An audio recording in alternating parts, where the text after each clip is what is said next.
22 августа Республика Коми отметит день своего рождения. Традиционно в Инте пройдет ряд торжественных мероприятий, приуроченных к празднованию 102-й годовщины региона и Дню государственного флага Российской Федерации. На различных площадках перед зрителями выступят лучшие самодеятельные профессиональные художественные коллективы Инты. Для горожан будет организована насыщенная культурно-развлекательная программа с концертами, выставками, экскурсиями и флешмобами.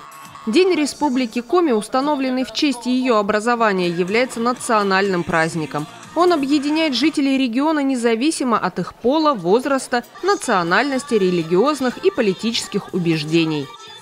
Праздничные мероприятия начнутся у нас уже с 18 августа и продлятся до 22 августа, главного дня государственности Республики Коми. 18 августа в 15 часов на площадке у Центральной библиотеки будет литературно-фольклорный фестиваль «Ловия Кыв».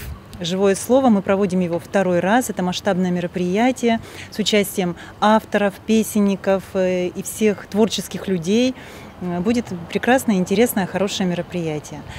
Также в течение всех этих последующих дней будут мероприятия в остальных учреждениях культуры, в сельских населенных пунктах обязательно, и тематические программы, и праздничные концертные программы, беседы, творческие встречи.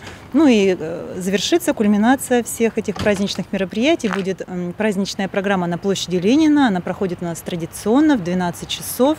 Называется она «Тебе, моя республика», где все творческие силы нашего города будут на площади, будут различные площадки, спортивная, площадка музея, библиотеки, различные молодежные акции. Также в этот день мы все помним, что у нас День государственного флага Российской Федерации, будет молодежная акция «Миан-флаг», «Наш флаг».